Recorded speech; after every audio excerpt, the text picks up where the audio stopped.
Il Veneto dell'artigianato si riunisce a Treviso per discutere del proprio futuro e per analizzare le prospettive di ripresa per il 2010. Promotrice dell'incontro è stata la Regione Veneto, che in questi mesi difficili è intervenuta per sostenere il comparto. Con quali misure ce lo spiega l'assessore regionale alle politiche dell'economia Vendemiano Sartor. Primo è quello di liquidità diciamo così straordinaria, perché il credito era uno ed è uno dei problemi, quindi supporto ai consorzi fidi, ma anche modifica dei fondi di rotazione soprattutto per liquidità temporanea diciamo così necessaria al sistema dell'impresa. Secondo, l'accordo con le parti per l'attuazione degli ammortizzatori sociali in deroga. Ma qual è la situazione dell'artigianato italiano nei confronti degli altri paesi europei? Sentiamo Antonello Pezzini, consigliere del Comitato Economico e Sociale Europeo. Non siamo messi male, la crisi ci ha un po' preservati perché probabilmente noi non abbiamo fatto gli errori bancari, di speculazione bancaria che hanno fatto altri paesi, soprattutto l'Inghilterra. Quindi risentiamo della crisi come tutti gli altri paesi europei, ma sulla liquidità forse abbiamo qualche vantaggio rispetto agli altri. Sentiamo a proposito i presidenti regionali delle associazioni di categoria. Oggi sono, secondo me, credito e studi di settore e dare più risorse, la possibilità di dare più risorse a chi lavora in modo di poter mettere in moto i consumi.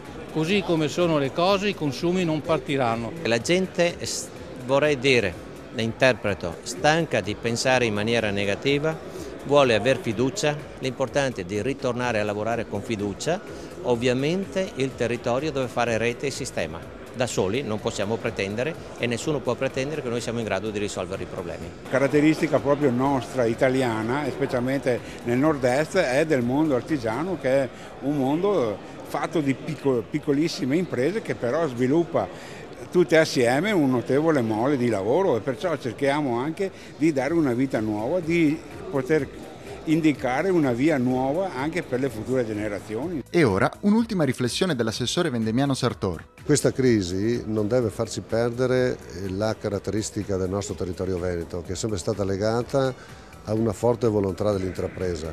Le persone, indipendentemente dalla loro appartenenza, hanno sempre avuto nel loro DNA la voglia di intraprendere e di mettersi in gioco. Questo non significa che tutti devono fare impresa, significa che anche chi diciamo, può lavorare da persona dipendente ha la possibilità di ricercare sempre occupazioni migliori e di sviluppare i propri talenti.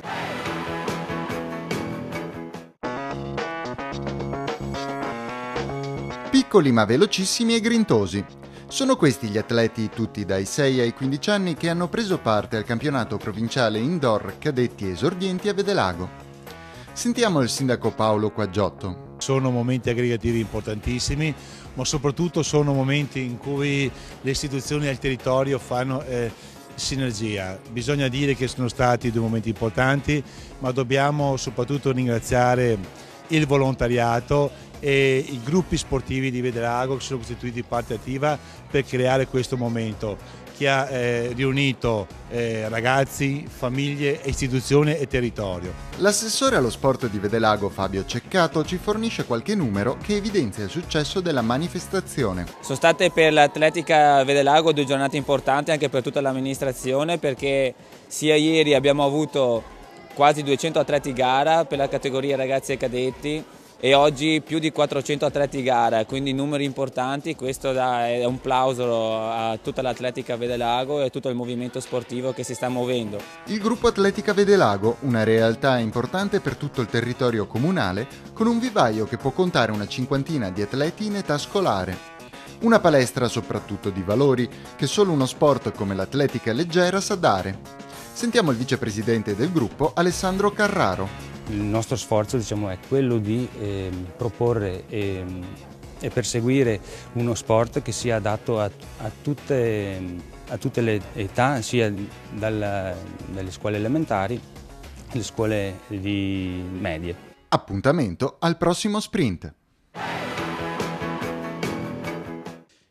E rientriamo in questo studio ideale, stupendo, dedicato all'ambiente di Quinto di Treviso del Sile. Siamo con Giulio Sartor, di famiglia, con un'azienda agricola proprio nel territorio, quindi esperto di agricoltura, di settore primario, nonché vice sindaco del comune di Quinto, il quale, dicevamo prima, l'acqua del Sile è così determinante per la bontà del radicchio rosso di Treviso. Ma sicuramente, anzi importantissima, perché dobbiamo dire che il radicchio tardivo di Treviso, cioè quello che mangiamo, cresce proprio nell'acqua. Dopodiché l'acqua per i territori dove cresce il radicchio riveste un ruolo importantissimo anche per l'offerta turistica che questi luoghi possono offrire. Lo sforzo che stiamo facendo noi, ma credo anche le amministrazioni limitrofe, è quello di legare appunto il territorio, il fiume Sile, questi paesaggi meravigliosi, all'offerta enogastronomica, quindi la ristorazione e la produzione agricola. Voi state costruendo con il territorio una nuova kermesse enogastronomica, si chiamerà Quinto Gusto. Quando si terrà? Ma si terrà alla penultima settimana di marzo, quindi dal 19 al 21, e si svolgerà proprio in piazza. Qui ci sarà l'occasione di appunto promuovere il nostro prodotto a marchio, il nostro radicchio, ma accostato all'asparago e anche al radicchio verdon, che si sta un po' perdendo come tradizione. Noi lo facciamo rivivere.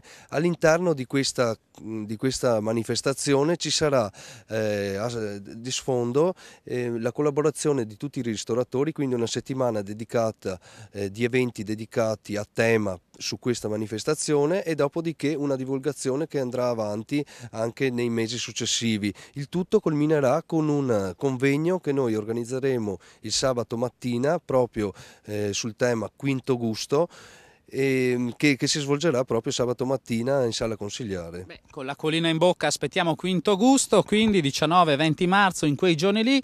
Giulio Sartor, grazie anche per la sua collaborazione, grazie a tutti gli ospiti di questa puntata. Siamo arrivati alle conclusioni e Cronache Trevigiane tornerà come sempre la prossima settimana, stesso giorno, stessa televisione.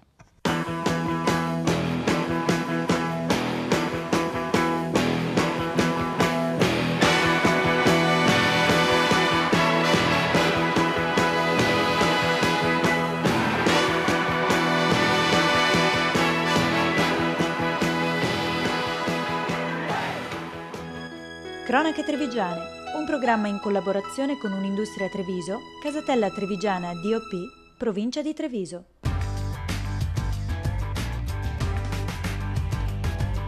Z Group, Communication by Image.